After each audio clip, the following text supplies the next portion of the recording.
खुलुमबाय लोगोफोर, गोजोन फुंबिलि बयनिसिमबो। नोंथांमोनखौ बड' इनफ' पइन्ट चेनेलाव बयखौबो बरायनाय बावहरग्रोनाय जाबाय।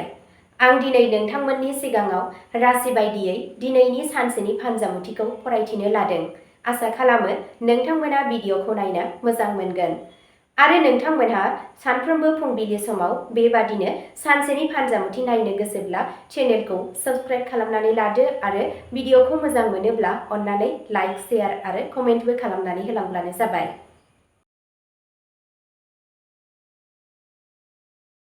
दिनै 11 सेप्तेम्बर 2025 मायथाइ एबा 25 भाद्र दान 1432 मायथाइ। गिबियावनो दङ मेष राशि। दिनै नोंथांनि थुलुंगाखांनाय आरो गावजों गाव फोथायनाया गोजौ जागोन। नोंथाङा खामानि थिलियाव गोरलैयै जेंनाफोरजों मोगा-मोगि जागोन। फालांगियाव गोदान खाबुफोरा गेवगोन, जाय मुलाम्फानि इसारा होगोन। नखर आरो रमान्टिक सोमोन्दोआव बुजिलायनाय आरो गोरोबलायनाया बांगोन। फरायसाफोरा फरायनायाव जाफुंसार जागोन। सावस्रिनि सोमोन्दै सांग्रां था। नोंथाङा लोगोफोर आरो समाजारि सोमोन्दोफोरखौ खुसि मोनगोन। नोंथांनि दिनैनि खाफालगोनां दिगआ जादों सा-सानजा, खाफालगोनां अनजिमाया जादों 6 आरो खाफालगोनां गाबआ जादों गोथां गाब। वृषभ राशि। दिनै नोंथांनि धैर्य आरो संयमआ नोंथांखौ मुलाम्फा होगोन। नोंथाङा खामानि थिलियाव लोगोफोरनिफ्राय मदद मोनगोन। फालांगियाव दिदोमथि आरो मुलाम्फाया लासै-लासै बांगोन। नखराव बुजिलायनाय आरो हेफाजाब होनायखौ लाखि।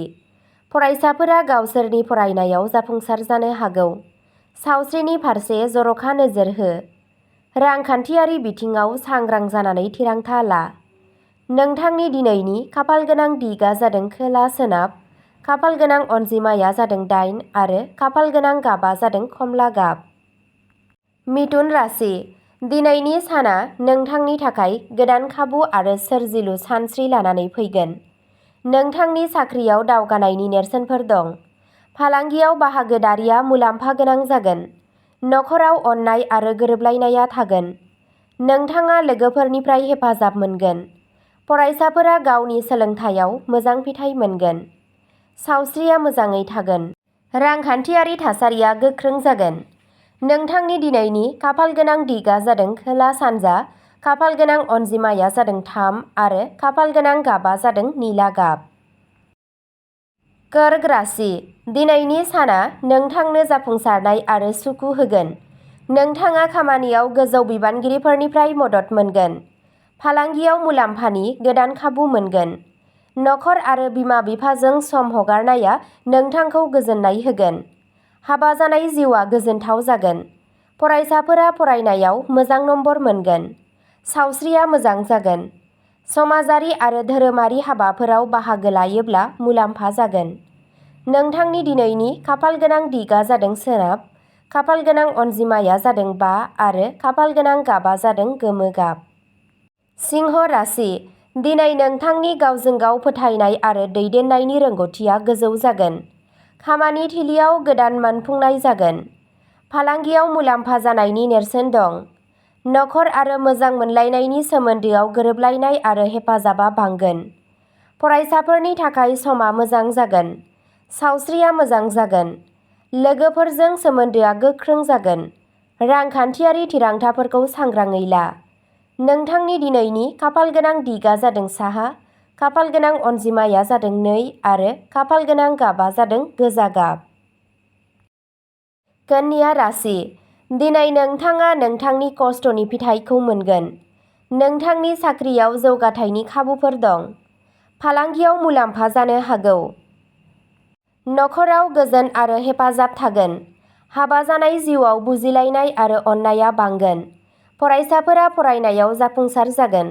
सावस्रिया मोजां जागोन। रांखान्थियारि बाथ्राफोरनि सायाव साननानै थिरांथा ला। नोंथांनि दिनैनि खाफालगोनां दिगआ जादों सा-सोनाब, खाफालगोनां अनजिमाया जादों 4 आरो खाफालगोनां गाबआ जादों गोथां गाब। तुला राशि। दिनै नोंथाङा नोंथांनि खामानिफोराव जाफुंसार आरो गोजोननाय मोनगोन। नोंथाङा नोंथांनि साख्रियाव बैसोगोराफोरनिफ्राय हेफाजाब मोनगोन। फालांगियाव दावगानो हायो। नखराव गोरोबलायनाय आरो अननाय थागोन। हाबा जानाय जिउआ गोजोनथाव जागोन। फरायसाफोरा बादायारि आनजादफोराव जाफुंसार जागोन। सावस्रिया मोजाङै थागोन। रांखान्थियारि थासारिया दिदोम थागोन। समाजारि हाबायाव बाहागो लायोब्ला नोंथांनि मान आरो सन्मानखौ बांहोगोन।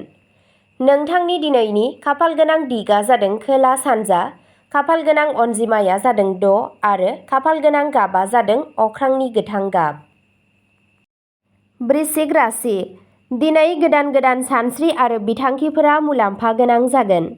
साख्रिनि खाबुफोरा नुजाथिगोन। फालांगियाव बाहागोदारिया मुलाम्फा गोनां जागोन। नखराव गोरोबलायनाय थागोन। हाबा जानाय जिउआ गोदै जागोन।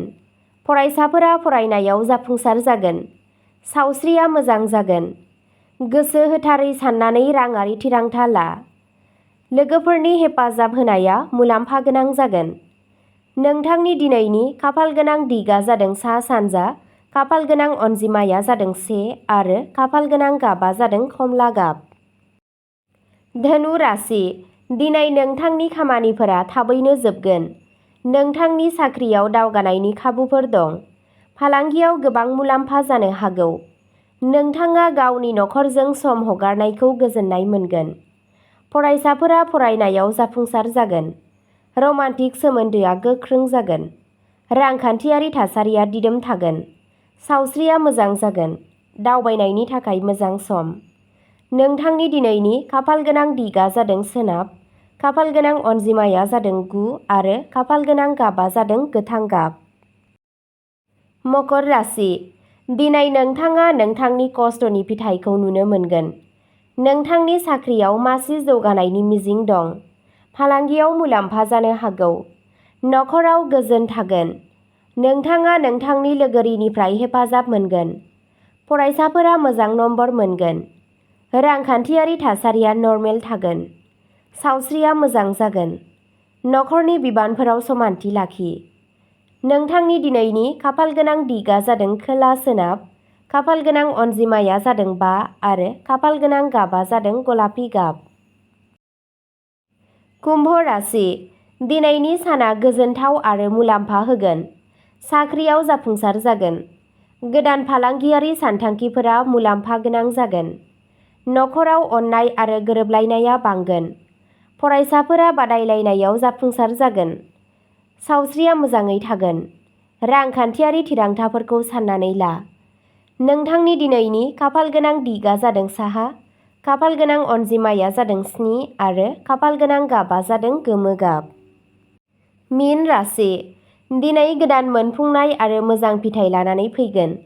साख्रियाव खस्थ' खालामनाया जाफुंसारगोन। फालांगियाव मुलाम्फा जानो हागौ। नखराव गोजोन आरो गोजोन थागोन। फरायसाफोरा सोलोंथायाव जाफुंसार जागोन। हाबा जानाय जिउआ गोजोनथाव जागोन।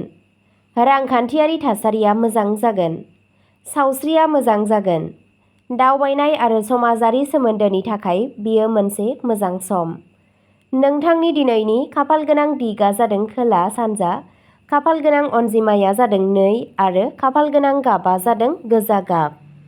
अब्ला दिनैनि राशि फरायथिनाया एसेनोसै। गोजोन्थों।